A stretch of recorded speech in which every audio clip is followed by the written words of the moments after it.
한 주간도 주 안에서 모두 평안하셨으리라 믿습니다. 우리 주위 분들하고 좀 환하게 웃거나 또 안아주시고 또 손잡아 주시면서 미리 메리 크리스마스 이렇게 인사합니다. 미리 메리 크리스마스.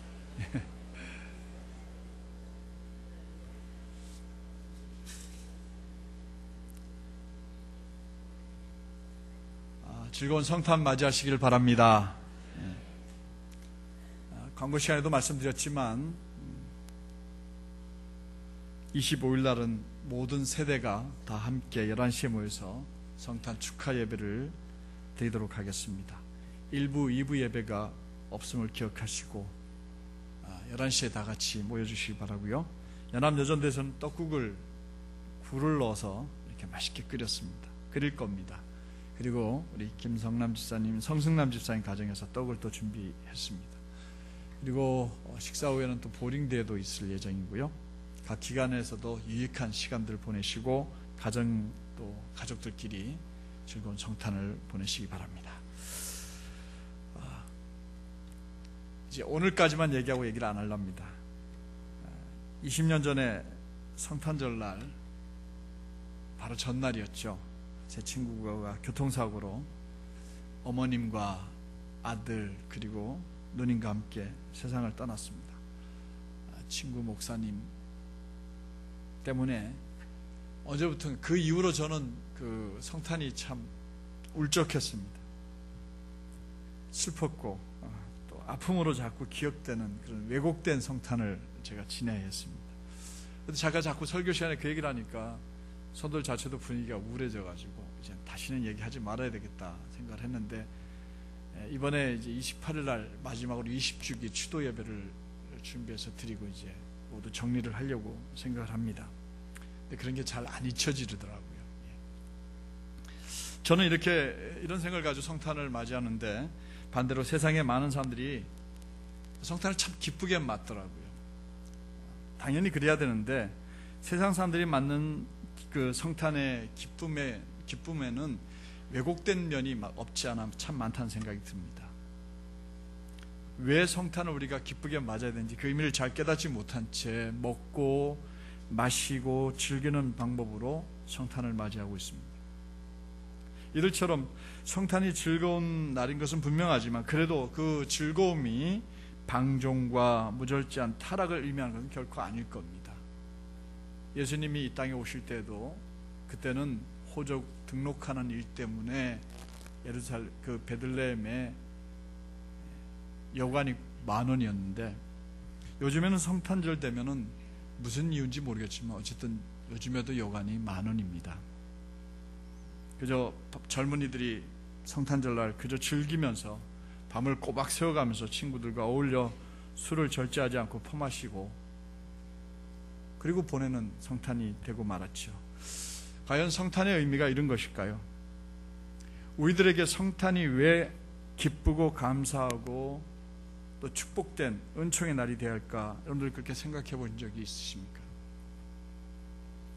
성탄이 우리들에게 너무 기쁘고 감사한 은총의 날이 되어야 하는 그 첫 번째 이유는 성탄에 담겨있는 약속 때문입니다. 성탄에 뭐가 담겨 있다고요?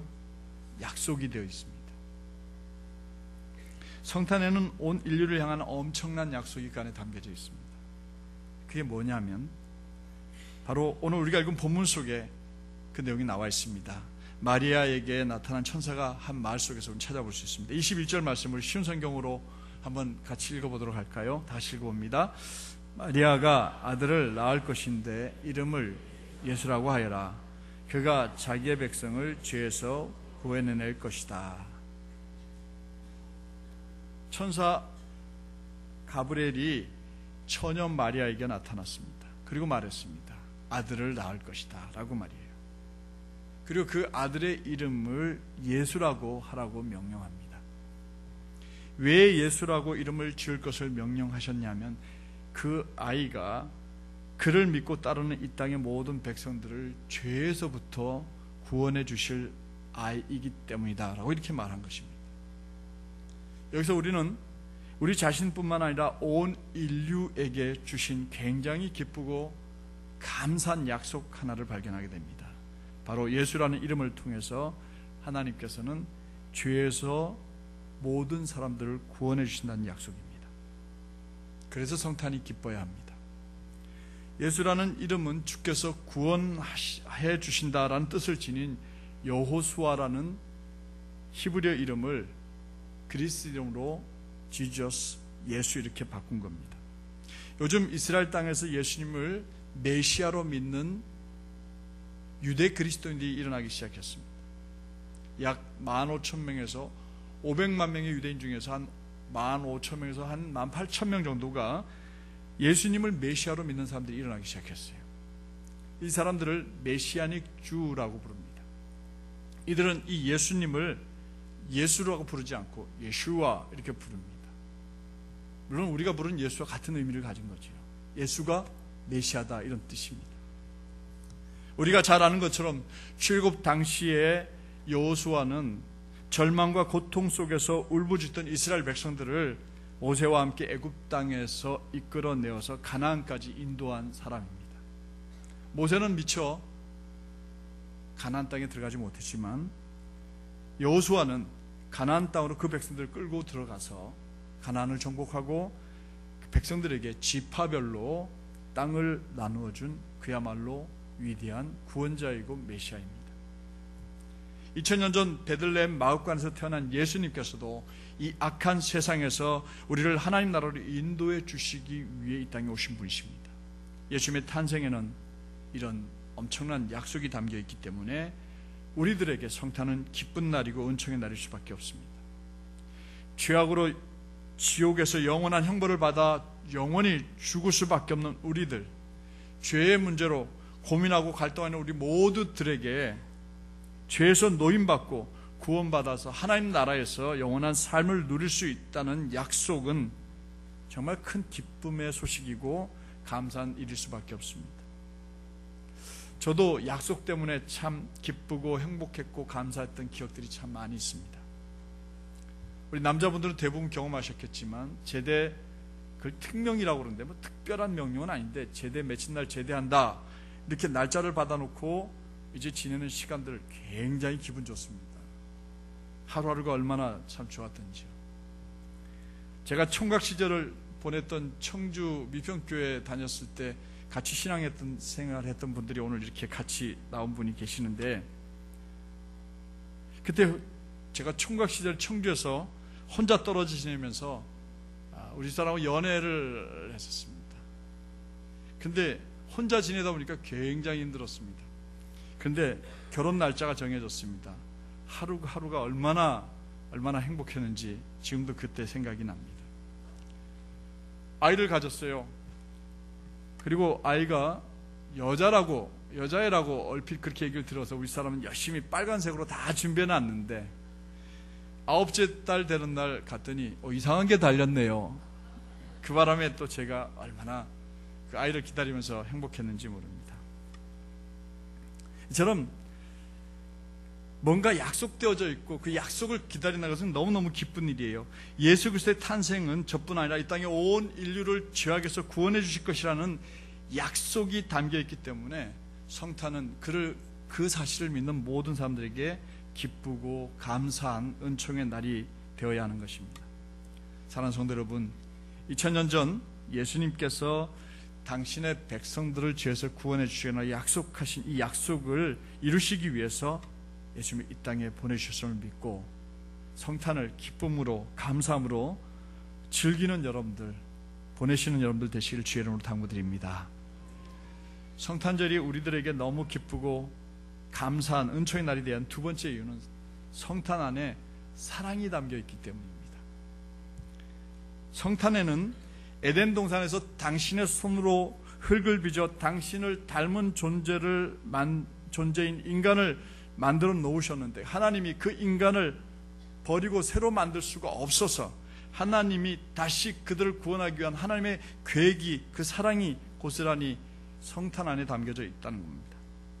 하나님께서는 우리가 죄인이었을 때에 예수님을 이 땅에 보내주셨고 우리를 위해 십자가 위에 그 예수님을 죽여주심으로 우리 인간에 대한 사랑을 증명해 보여주셨다 이렇게 말했습니다. 로마서 5장 8절을 한번 같이 쉬운 성경을 읽어볼까요? 함께 읽습니다.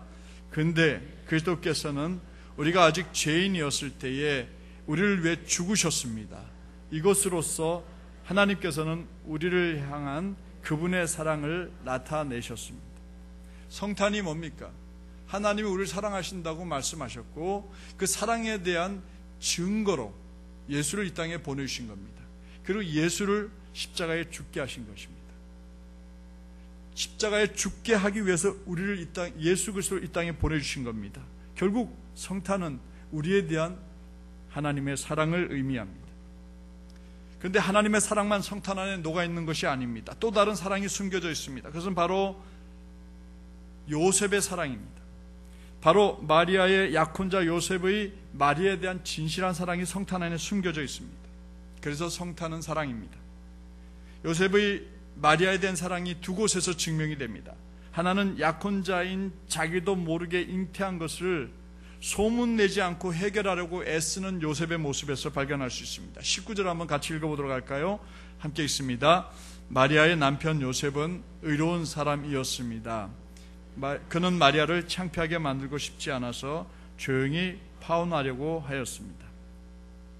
우리 남자분들을 생각해 보십시오.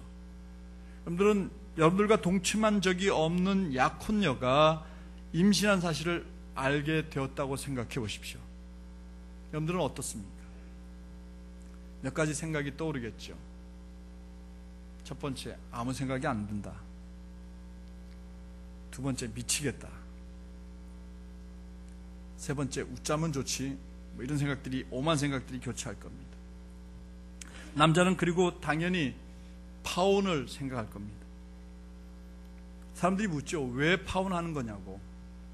왜 이렇게 둘이 좋아하더니 왜 결혼을 안 하겠다고 이렇게 난리냐고. 그런 남자는 뭐라고 얘기해야 됩니까? 떠들어야 되겠죠.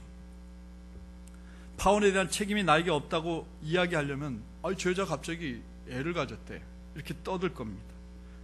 그리고 또 자신을 배신한 약혼녀를 비난함으로써 얼마든 자기는 그 속에 있는 마음들을 풀어내려고 마음먹었고 그렇게 할 수 있었을 것입니다. 그런데 이 사실이 만약에 알려지는 순간 예수를 잉태한 마리아는 유대교의 관습을 따라서 결국 마을 사람들에 의해서 돌에 맞아 죽어야 했습니다. 신명기 22장 20절 21절을 보면 율법에 그렇게 하라고 되어져 있습니다. 한번 읽어보도록 할까요? 신명기 22장 20절 21절입니다. 함께 읽습니다. 그러나 남편이 말한 것이 사실이어서 그 여자가 처녀였다는 증거가 발견되지 않으면 그 여자를 그의 아버지 집 입구로 끌고 가시오. 그리고 그 마을 사람들에게 그 여자를 돌로 쳐 죽이게 하시오. 이는 그 여자가 자기 아버지 집에 살면서 결혼도 하기 전에 성관계를 맺음으로 이스라엘 가운데 부끄러운 일을 했기 때문이요. 여러분 가운데 이런 악한 일들을 없애버리시오 라고 했습니다. 요셉의 말 한마디에 따라 마리아의 죽음뿐만 아니라 마리아의 뱃속에 있는 예수님의 탄생도 불가능한 상황이 되는 순간입니다. 그러나 요셉은 이 사실을 떠벌리거나 알리지 않습니다. 그리고 조용히 이 문제를 해결하고 싶어 했습니다. 왜 그랬을까요? 그는 약혼녀 마리아를 진정으로 사랑하기 때문 아니었을까 생각해 봅니다.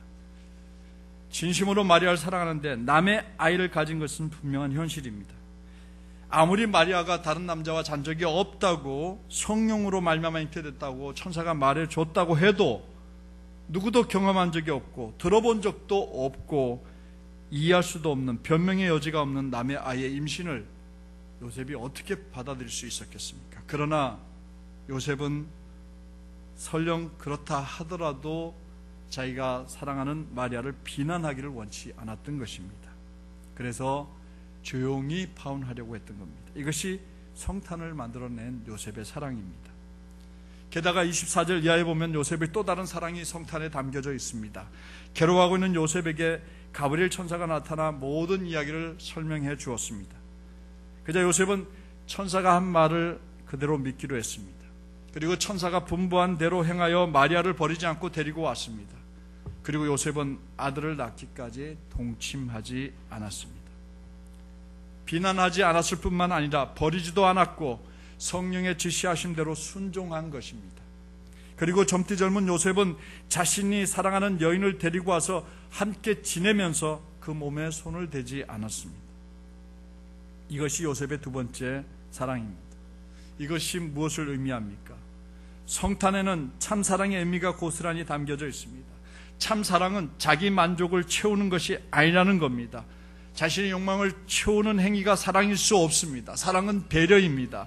사랑은 감동입니다. 사랑은 늘 상대를 먼저 생각해주는 마음입니다.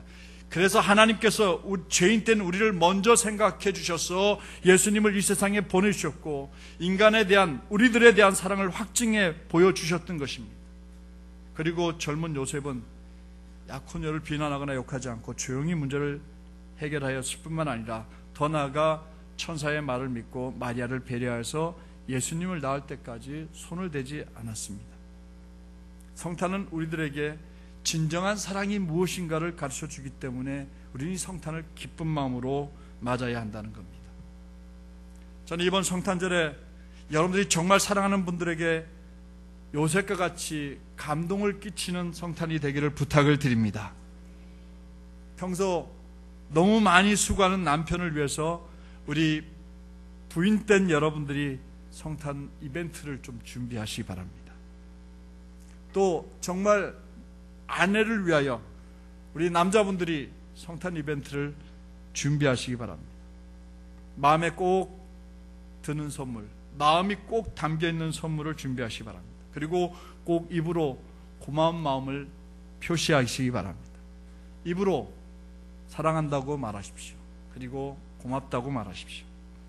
그리고 또 한 가지, 사랑이 담긴 마음으로 꼭 한번 끌어안아 주는 겁니다.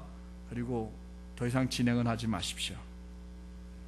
특별히 미성년자는 절대 그 이상 진행되면 안 됩니다. 그래요. 여러분들 오 헨리라고 하는 분이 쓴 크리스마스 선물이라는 글을 읽어본 적이 있을 겁니다. 아니, 들어본 적이 있을 겁니다. 오 헨리가 지은 크리스마스 선물이라는 이 글에 보면은 짐하고 델리라는 가난한 부부가 주인공으로 등장합니다.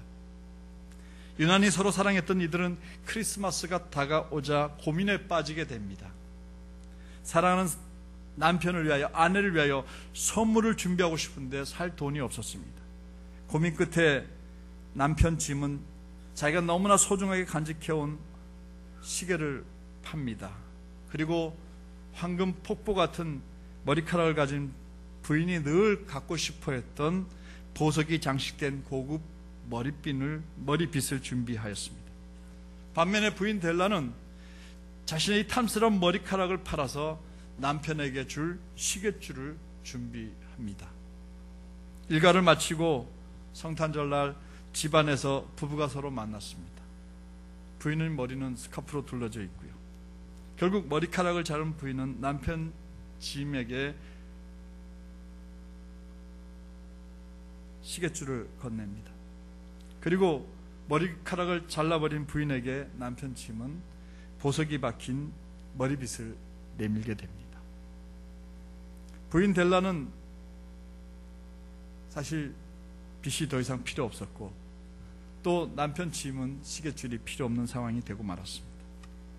서로를 바라보던 두 사람 가운데 부인 델라는 말합니다. 여보, 머리카락이 금방 자랄 거야. 그때 쓰지 뭐. 남편은 우리 돈 많이 벌어서 시계 좋은 거 사자 하고 시계줄을 받아들입니다. 그리고 그들은 그날 정말 따뜻하고 행복한 성탄절을 보냈다 하는 게 오 헨리가 쓴 크리스마스 선물 이야기입니다. 여러분들, 사랑하는 가족들과 사랑하는 사람들끼리 서로 사랑하는 마음이 확인되어질 때 여러분들 정말 성탄은 기쁠 수밖에 없습니다. 어쩌면 우리는 가장 가깝기 때문에, 나하고 너무 가깝기 때문에 미처 관심을 갖지 못하고 사랑해주지 못하는 가족들에게 오히려 사랑을 전하는 이번 성탄이 되기를 부탁을 드립니다. 진한 감동을 주는 깜짝 쇼를 서로를 위해서 준비하면서 시간 보내보십시오. 그러면 여러분들 준비하는 동안에 엄청난 행복을 여러분들 스스로 경험하게 될 것입니다. 그리고 놀라는 모습을 보면 행복은 배가 되는 경험을 하게 될 겁니다. 이번 성탄에 좋은 선물들 주고받는 여러분들 되시길 바랍니다. 저도 생각이 나면 저도 좀 전해주십시오. 마지막으로 성탄절이 우리들에게 너무 기쁘고 감사한 은총인 날이 되어야 하는 것은 기다림이 그 안에 있기 때문입니다. 여러분들 기다림의 즐거움을 경험해 보셨습니까? 정말 많이 사랑하고 많이 그리워하고 만나고 싶어하는 사람들을 기다리는 것은 정말 기쁜 일이 아닐 수 없습니다. 당시 이스라엘 백성들은 자신들을 로마로부터 구원해 줄 메시아를 기다리고 있었습니다. 왜냐하면 그들은 로마로에게 자유를 빼앗겼습니다. 주권을 빼앗긴 채 살고 있었습니다. 그래서 그들에게는 오랜 믿음이 하나 있었습니다. 그것은 바로 메시아가 오셔서 다윗 왕국을 건설하고 로마를 물리쳐줄 진정한 자유를 회복시켜줄 그 사람이 올 거라는 믿음이 그들에게 있었습니다. 이스라엘 백성들의 메시아에 대한 기다림은 성경에 잘 나타나 있습니다. 시몬이라는 사람을 통해서 확인할 수 있습니다. 누가복음 2장 25절을 우리 쉬운 성경으로 한번 같이 읽어보고 확인하도록 하겠습니다. 예루살렘에 시몬이라는 한 사람이 있었습니다. 이 사람은 의롭고 경건한 사람으로서 하나님께서 이스라엘을 위로하실 때를 기다리고 있었습니다. 성령께서 이 사람과 함께 하셨습니다. 시몬이라는 분은 나이가 아주 많은 사람으로 예루살렘에서 살고 있었습니다. 그는 이스라엘의 메시아를 보기 전에는 죽지 않을 것이라는 성령의 지시함을 받고 성령에서 메시아를 기다리며 살고 있었습니다. 그러던 어느 날 태어난 지 8일밖에 되지 않은 그 아기 예수를 할례를 받게 하기 위해서 부모님들이 품에 안고 예루살렘 성전을 방문하게 되었습니다. 그 예수를 시몬이 보게 됩니다. 이때 아기 예수를 본 시몬은 이렇게 찬송을 합니다. 누가복음 2장 29절 말씀을 순서로 읽어봅니다. 주님, 이제 주님의 종을 주의 말씀대로 평화롭게 떠날 수 있게 하셨습니다. 시몬이 그가 기다렸던 이스라엘의 위로, 즉 메시아가 바로 예수님이라는 사실을 감동을 주셔서 깨닫게 하셨고 이 사실을 찬양한 것입니다. 여러분들은 이번 성탄을 어떤 마음으로 기다리고 계십니까? 나이가 들면 계절감도 또 명절에 대한 감각도 떨어져서 그냥 예년처럼 보낼 수도 있을 것입니다. 그러나 그렇게 보내지 마세요. 기다리시기 바랍니다. 기쁜 마음으로 기다리고 사랑의 선물을 준비해서 기다리고 또 사랑을 표현하는 마음으로 이번 성탄을 기다리시기 바랍니다. 그래야 성탄의 의미 있습니다. 일용할 양식이라는 조그만 큐티집에서 읽은 이야기입니다. 한 귀부인이 대오페라 공연극장의 지배인에게 전화를 걸어서 말합니다. 제가 어젯밤에 공연에 갔다가 아주 값비싼 보석이 박혀있는 브로치를 잊어버렸다고, 제 좌석번호가 몇 번이라고 좀 찾아봐 달라고 말했습니다. 그래서 지배인이 전화를 끊지 말고 기다려달라고 말하고는 급히 그 좌석에 가보았습니다. 그랬더니 의자 사이에 끼어있는 브로치를 발견하게 되었습니다. 지배인은 너무 기쁜 마음으로 쫓아와서 전화기를 다시 들었어요. 여보세요? 여보세요? 그런데 그동안에 이 여인은 전화를 기다리지 못하고 이미 끊어버리고 다른 곳을 찾고 있었습니다. 지배인은 전화기 옆에서 다시 전화벨 소리가 들려오면 기쁜 소식을 전해주려고 기다렸지만 그 여인은 다시 전화를 걸지 않았습니다. 결국 브로치를 찾아줄 수가 없었다고 합니다. 우리는 가끔 이 여인이 어리석다고 말하지만 사실 우리도 기다리지 못한 채 하나님과 붙잡은 전화기를 쉽게 놓아버릴 때가 너무 많습니다. 기도 후에 이루어질 것을 믿고 즐거운 마음으로 응답을 기다리는 사람에게만 하나님은 응답해 주십니다. 조급한 마음으로 쉽게 포기해버리면 하나님은 결코 응답하시지 않으십니다. 사랑하는 성도 여러분, 성탄을 즐거운 마음으로 기다리시기 바랍니다. 아내가 이번 성탄에 생각지 않았던 선물을 줄 거라고 남자들은 기다리시기 바랍니다. 아멘 안 하시는데 전례 없는 일이라서, 택도 없는 일이라고 그래도 기다리시기 바랍니다. 홍 집사님은 어떡하나요? 혼자 앉아서 이 얘기를 못 들었을 텐데. 그리고 우리 아내들도 기다리시기 바랍니다. 이번에 우리 남편이 좋은 선물을 해줄 거라고. 아멘 안 하시는데 여러분들 믿음대로 되시기 바랍니다. 그래요, 사랑하는 마음으로 선물을 기다립시다. 성탄을 기다립시다. 우리를 구원해 주신 예수 그리스도의 구원의 기쁨을 누리고 행복하고 즐거운 성탄을 맞이하는 여러분들 되시기 바랍니다. 말씀을 정리합니다. 성탄의 감사와 기쁨, 은총은 결코 세상적이고 육체적인 즐거움, 기쁨, 만족만이 전부가 아닙니다. 진정한 성탄의 기쁨은 우리를 죄악 가운데서 구원해 주시마 하신 하나님의 약속을 믿을 때에, 그리고 성탄에 담긴 하나님의 사랑과 요셉처럼 헌신하는, 배려하는 사랑을 깨달을 때, 그리고 성탄을 기다릴 때 그것이 임하는 것임을 기억하시기 바랍니다. 올해의 성탄도 구원의 약속과 사랑하는 마음, 그리고 기다림의 기쁨이 가득한 행복한 성탄이 되시기를 주님의 이름으로 축복합니다. 축원합니다. 기도하겠습니다.